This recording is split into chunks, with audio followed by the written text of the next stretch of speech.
ইব্রাহিম আলাইহিস সালামের বেটা ইসমাইল আলাইহিস সালামের, তখন বললেন যে হ্যাঁ এর চেয়েও বড়। তা আমি বললাম যে এর ব্যাখ্যাটা বললে ভালো হইতো। তা আমি তখন বললেন যে আসলে ইব্রাহিম আলাইহিস সালাম আল্লাহর সন্তুষ্টির জন্য ইসমাইল আলাইহিস সালামকে কোরবানি করছে একমাত্র আল্লাহর সন্তুষ্টির জন্য। এর জন্য মানুষ কোরবানি হয় নাই, হয়েছে দুম্বা। আর আপনার কোরবানি বলতে পীরগাছা কাউনিয়ার লাখ লাখ নারী পুরুষের কোরবানি, এই জন্য এই কোরবানিটা বড় কোরবানি। ইব্রাহিম আলাইহিস সালাম যে কোরবানি দিচ্ছেন ওটার তুলনা আছে? আপনাদের দেশের একটি দলের এক এমপি প্রার্থী এ বলছে যে আমি বহুত বড় কোরবানি দিছি, এটা ইব্রাহিম আলাইহিস সালামের কোরবানির চেয়ে বড়। আপনারা বলেন আমি কথায় কথায় কাফের বলি, কথায় কথায় কুফরি যারা করে তাদেরকে কথায় কথায় কাফের বলি।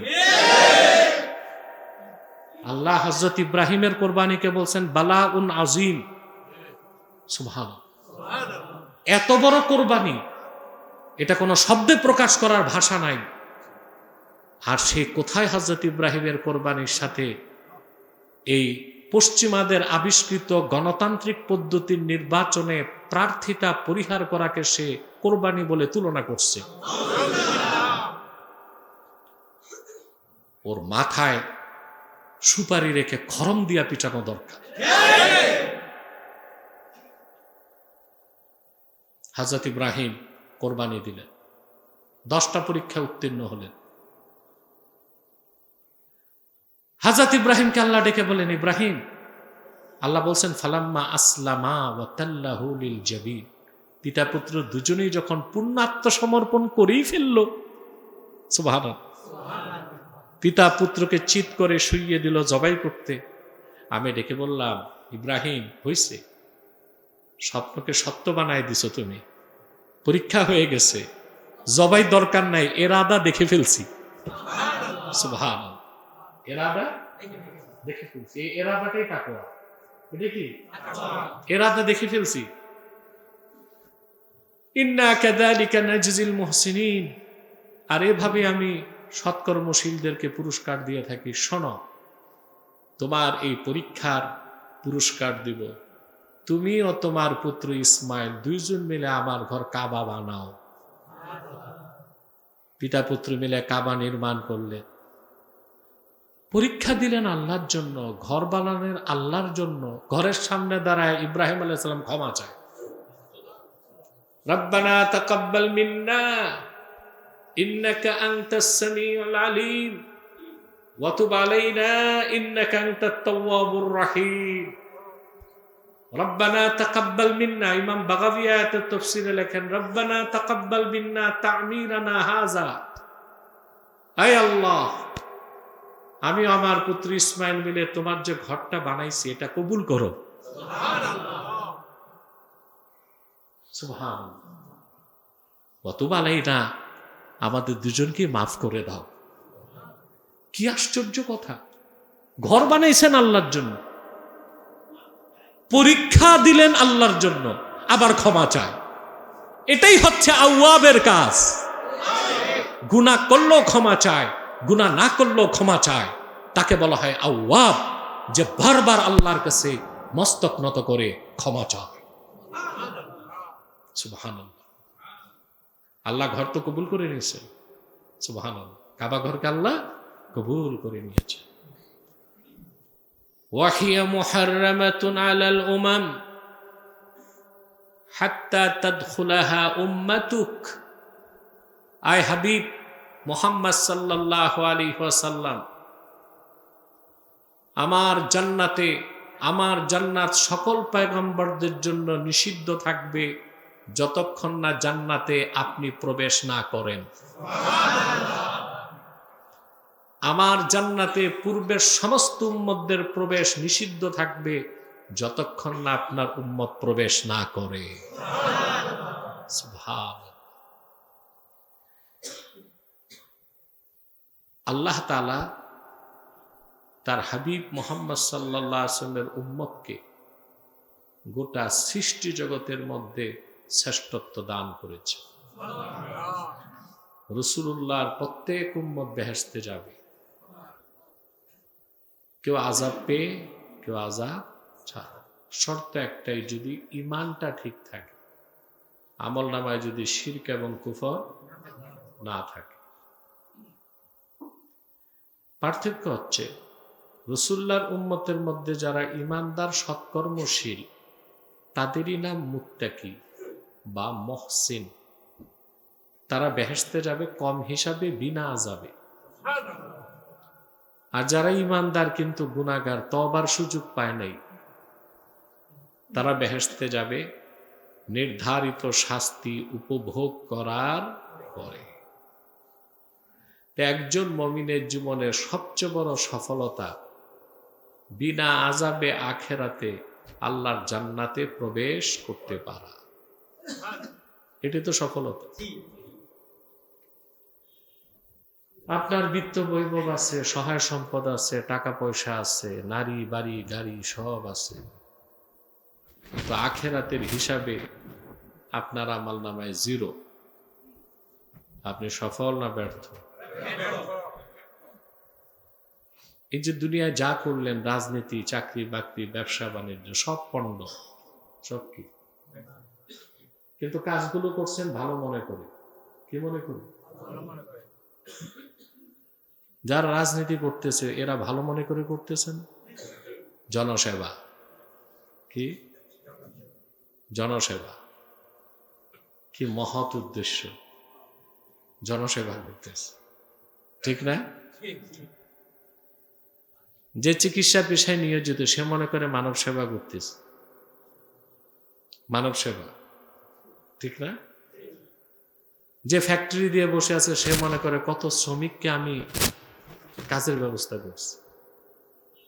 এ সব কিছু অর্থহীন হয়ে যাবে যদি ঈমানের উপর সে প্রতিষ্ঠিত না থাকে।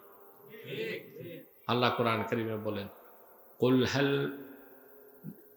নুনাব্বিউকুম বিল আখসারিনা আমালা, সুবহানাল্লাহ, আল্লাযীনা দাল্লা সা'য়ুহুম ফিল হায়াতিদ দুনিয়া ওয়া হুম ইয়াহসাবুনা আন্নাহুম ইউহসিনুনা সুনআ। হাবিব মুহাম্মদ সাল্লাল্লাহু আলাইহি সাল্লাম, আপনি বলুন মানব জাতিকে, যেই পৃথিবীতে সবচেয়ে ক্ষতিগ্রস্ত কারা তাদের ব্যাপারে কি আমি বলবো? আল্লাযীনা দাল্লা সা'য়ুহুম ফিল হায়াতিদ দুনিয়া, যারা তাদের জীবন যৌবন, অর্থ সম্পদ, শ্রম মেহনত সব কিছু পণ্ড করে দিল এই দুনিয়ার পিছনে। আর তারা মনে করে তাদের কাজটা কতই না সুন্দর এবং উত্তম, অথচ তাদের ঈমান নাই। তারা সবচেয়ে ক্ষতিগ্রস্ত, তারা সবচেয়ে ক্ষতিগ্রস্ত। তাহলে একজন মানুষের সফলতা নির্ভর করে আখিরাতে মুক্তির উপর। তো রাসূলুল্লাহ সাল্লাল্লাহু আলাইহি ওয়াসাল্লামের প্রত্যেক উম্মত বেহেশতে যাবে, সুবহানাল্লাহ। তাদের মধ্যে যারা মুত্তাকি, মুত্তাকি মানে বিশ্বাসী, সৎকর্মশীল মুত্তাকি, তারা আল্লাহর জান্নাতের দিকে দৌড়াবে না, জান্নাতি তাদের কাছে চলে আসবে। ওয়া উজলিফাতিল জান্নাতু লিল মুত্তাকিনা গায়রা বাঈদ, মুত্তাকিদের জন্য জান্নাতকে নিকটবর্তী করা হবে। মুত্তাকি আর জান্নাতের মাঝখানে জিরো ডিস্টেন্স, কোনো দূরত্ব থাকবে না, বলেন সুবহানাল্লাহ। এই জান্নাত আল্লাহ তৈরি করেছেন মুত্তাকিদের জন্য। কোরআন কারীমে আল্লাহ তাআলা বলেন, ওয়াসারিউ ইলা মাগফিরাতিম মির রাব্বিকুম ওয়া জান্নাতিন আরদুহাস সামাওয়াতু ওয়াল আরদ উইদ্দাত লিল মুত্তাকিন। সুবহানাল্লাহ। পৃথিবীর মানুষ, তোমরা তোমাদের রবের মাগফিরাত এবং জান্নাতের দিকে দৌড়াও, যে জান্নাতের প্রশস্ততা আকাশ ও জমিনের প্রশস্ততার সমান। উইদ্দাত লিল মুত্তাকিন, যে জান্নাত তৈরি করা হয়েছে মুত্তাকিদের জন্য। অন্যত্র আল্লাহ তাআলা বলেন, মাসালুল জান্নাতিল্লাতী উইদাল মুত্তাকুন তাজরি মিন তাহতিহাল আনহারু উকুলুহা দাইমুন ওয়া জিল্লুহা তিলকা উকবাল্লাযীনা ইত্তাকাউ ওয়া উকবাল কাফিরিনান নার। সে জান্নাত যার প্রতিশ্রুতি দেওয়া হয়েছে মুত্তাকিদেরকে, যার নিচ দিয়ে স্বচ্ছ পানির প্রস্রবণী প্রবাহিত। এই জান্নাতের খাদ্য এবং ছায়া চিরস্থায়ী। যারা মুত্তাকি, আল্লাহ ভীরু, জান্নাত হচ্ছে তাদের ঘাঁটি, তাদের আবাসস্থল। আর কাফেরদের আবাসস্থল জাহান্নাম। আল্লাহ তাআলা কোরআন কারীমে বলেন, ফাম্মা মান তাগা ওয়া আথারা আল হায়াতাদ দুনিয়া ফাইন্নাল জাহিমা হিয়াল মাওয়া। ফাম্মা মান তাগা, আর যে ব্যক্তি সীমা লঙ্ঘন করল, তাগা তাগা তুগিয়ান থেকে। নদীতে যখন স্বাভাবিক পানি চলে, জোয়ার ভাটা হয়, বন্যার সময় গতি স্বাভাবিক থাকে না, দুই কূলে পানি ছাপিয়ে নদী চলতে থাকে, দুই কূলকে ভাসিয়ে নিয়ে যায়। তখন বলা হয় তগল বাহরু, তগন নাহরু, অর্থাৎ নদী সীমা লঙ্ঘন করছে। নদীর সীমা লঙ্ঘন মানে দুই কূল থেকে পানি দুই দিক প্রবাহিত হবে। নদী সীমা লঙ্ঘন করছে, অর্থাৎ নদীর সীমা দুই কূল, দুই কূল থেকে নদী বেরিয়ে গেছে, সব প্লাবিত হয়ে যায়। তো আল্লাহ তাআলা পৃথিবীতে বাইন্ডিং রেখেছেন, রেস্ট্রিকশন রেখেছেন, সীমা নির্ধারণ করে দিয়েছেন। মুমিন এই সীমার মধ্যে থাকে। আল্লাহ বলেন, যে ব্যক্তি সীমা লঙ্ঘন করল, আল্লাহ কর্তৃক নির্ধারিত সীমানাকে কি করল? অতিক্রম করল। ওয়া আসারাল হায়াতাদ দুনিয়া, দুনিয়ার জীবনকে আখিরাতের উপর প্রাধান্য দিল। ফাইনাল জাহিমা হিয়াল মাওয়া, আখিরাতে হিসাব নিকাশের পর জাহান্নাম হচ্ছে তার আবাসস্থল। ওয়া আম্মা মান খাফা মাকামা রাব্বিহ, আর যে ব্যক্তি আল্লাহর সামনে কাল কিয়ামতে দাঁড়াবার ভয় অন্তরে পোষণ করল, এরই নাম তাকওয়া। এটি কি? যে ব্যক্তি আল্লাহর সামনে দাঁড়াবার ভয় অন্তরে পোষণ করল, অর্থাৎ আমাকে আল্লাহর কাছে দাঁড়াতে হবে, সকল কর্মের হিসাব, ভালো যা করছেন তাও দেখবেন, খারাপ যা করছেন কিরকম দৃশ্য হবে সেদিন চিন্তা করেন তো একটু। আপনি গোপনে কত গুনাহ করছেন, কেউ দেখে নাই, কিন্তু যেদিন আপনার ভিডিও ফাঁস হবে হাসরে, আপনিও দেখবেন, মানব জাতিও দেখবে। আল্লাহ কত সুন্দর করে কোরআন কারীমে বলেন, ইয়াওমা তাজিদু কুল্লু নাফসিম মা আমিলাত মিন খাইরিন মুহদারা ওয়া মা আমিলাত মিন সু তাওয়াদ্দু লাউ আন্না বাইনাহা ওয়া বাইনাহু আমাদান বাঈদা ওয়া ইউহাদ্দিরুকুমুল্লাহু নাফসাহু ওয়াল্লাহু রাউফুম বিল ইবাদ। সেদিন প্রতিটি মানুষ সে তার সৎকর্মকে দেখতে পাবে তার সামনে উপস্থিত, এবং সে যে অন্যায় করেছে, অপকর্ম করেছে, গুনাহ করেছে সেটাও সে দেখবে। গুনাহগুলো দেখে সে তামান্না করবে, এই গুনাহের দৃশ্য আর তার মাঝে যদি বিরাট এক দূরত্ব হয়ে যেত। লজ্জায়, কিসে? লজ্জায়। আল্লাহ পাক বলেন, ওয়া ইউহাজ্জিরুকুমুল্লাহু নাফসা, আল্লাহ তোমাদেরকে সতর্ক করেন, ওয়াল্লাহু রাউফুম বিল ইবাদ, আল্লাহ তার বান্দাদের প্রতি যথেষ্ট দয়াশীল। সুবহানাল্লাহ। এই ভয়টা যার আছে, যে আল্লাহর সামনে আমাকে দাঁড়াতে হবে, প্রতিটি কর্মের হিসাব দিতে হবে। সৎকর্মের পুরস্কার, অসৎকর্মের তিরস্কার। এখন তো আমরা কিছু দেখতেছি না, একজনেরটা একজন দেখি না। আখেরাতে তো পর্দা তুলে দেওয়া হবে। হ্যাঁ, মানুষ যখন সব দেখবে তার সারা জীবনের কৃতকর্ম। আল্লাহ পাক কত সুন্দর করে কোরআন কারিমে বলেন, ওয়াকাদ কুনতা ফি গাফলাতিন মিন হাদা ফাকাশাফনা আনকা গিতাআকা ফাবাসারুকা আল-ইয়াওমা হাদীদ। এই দিনের ব্যাপারেই তুমি গাফিল ছিলা, এই পরকালের হিসাব নিকাশের দিনটাকে বিশ্বাস করো নাই। আমি তোমার চোখ থেকে পর্দা সরিয়ে দিলাম। মানুষ তাকিয়ে হাসরের দৃশ্য দেখবে, আর তার চোখের পাতাও নড়বে না, লোহার মতো চক্ষু শক্ত হয়ে থাকবে। এই হিসাব নিকাশের কথা, প্রতিটি কর্মের জবাবদিহিতা হবে। এই বিশ্বাস, এই টেন্ডেন্সি, এই অনুভূতি যার হৃদয়ে আছে, এটাই তাকওয়া।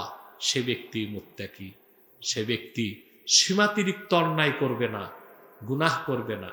অন্যায় বা গুনাহ করলেও তাৎক্ষণিক আল্লাহর কাছে মস্তক নত করে ক্ষমা চাবে।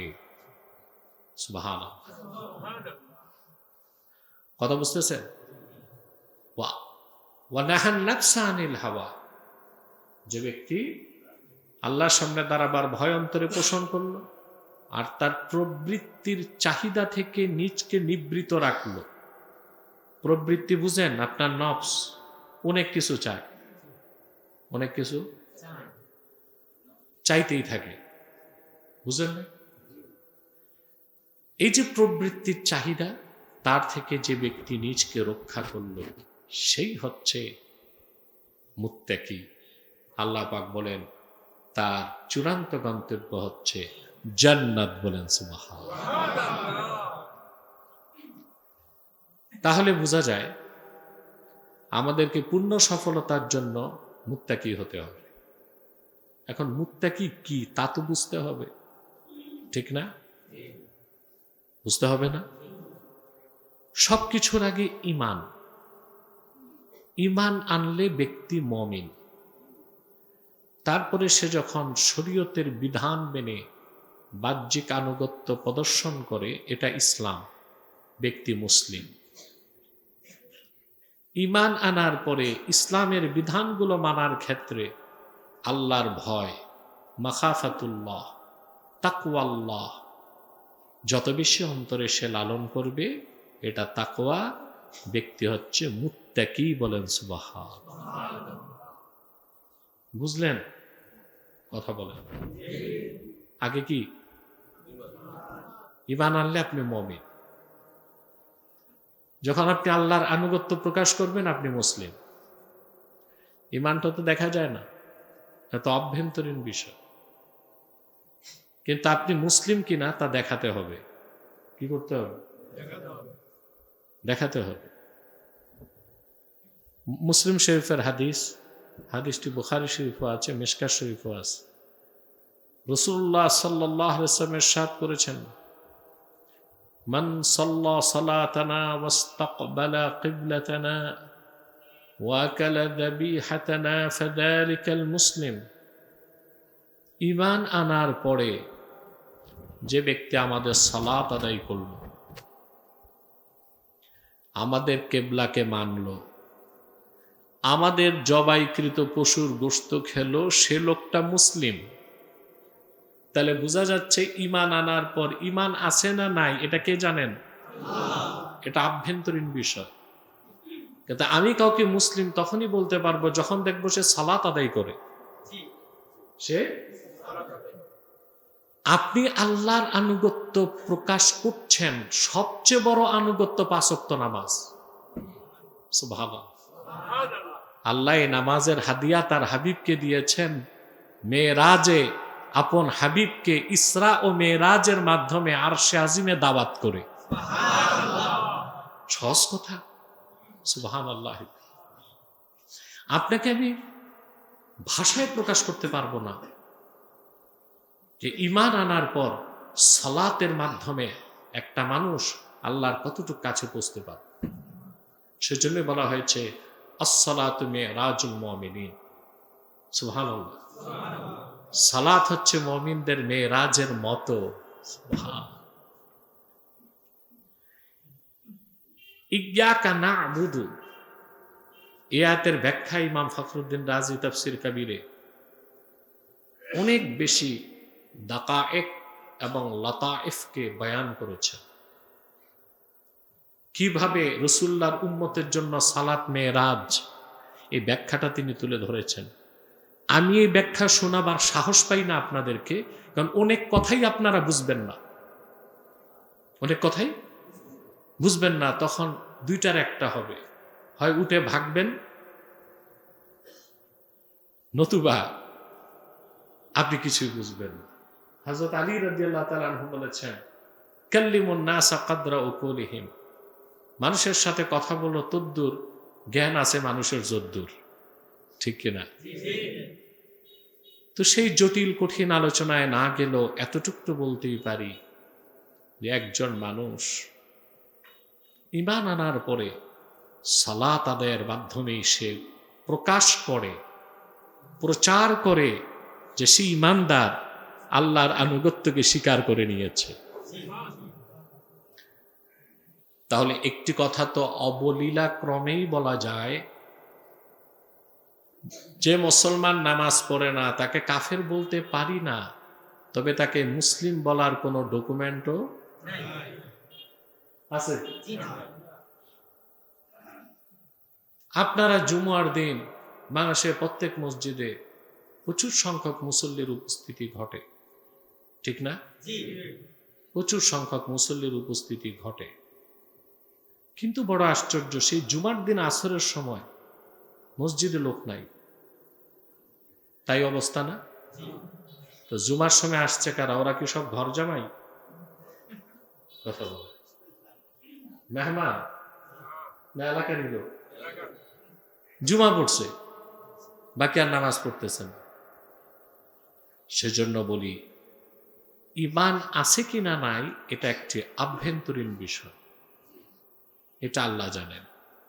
ঈমান আনার পরে আপনি যে মুসলিম, তার প্রিন্সিপাল আলামত, সুবহানাল্লাহ,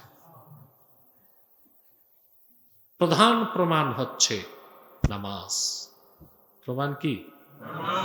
প্রিন্সিপাল সিগনিফিকেশন অফ এ মুসলিম, একজন মুসলমানের প্রধান ও মৌলিক চিহ্ন সে যে মুসলিম, তা হচ্ছে সে সালাত আদায় করবে। সালাত আদায় করলে, কেবলা মানলে, আমাদের জবাইকৃত পশুর গোশত খেলে আমরা বলবো লোকটি কি? তো ঈমান আনলে মুমিন, আর আল্লাহর আনুগত্যকে মস্তক পেতে মেনে নিলে মুসলিম। ঈমান আনার পরে আল্লাহর আনুগত্যকে মস্তক পেতে পূর্ণ মাত্রায় সেই তো মেনে নেয় আল্লাহর ভয় যার অন্তরে আছে পূর্ণ মাত্রায়। ওই যে অন্তরে আল্লাহর ভয়, ওইটা তাকওয়া। ওইটা কি? তাহলে মুমিন হবার পরে পরিপূর্ণ মুসলিম হতে তাকওয়ার বিকল্প বুঝাতে পারলাম? সেজন্যই তো আল্লাহ তাআলা বলেন, ইয়া আইয়ুহাল্লাযীনা আমানুত্তাকুল্লাহা হাক্কা তুকাতিহ ওয়া লা তামুতুন্না ইল্লা ওয়া আনতুম মুসলিমুন। ঈমানদারগণ, তোমরা যথার্থভাবে আল্লাহকে ভয় করো আর পরিপূর্ণ মুসলিম না হয়ে মৃত্যুবরণ করো না। আলটিমেটাম কি দিছেন? সুবহান। আমাদের পরিচয় কি? জোরে না বাঙালি?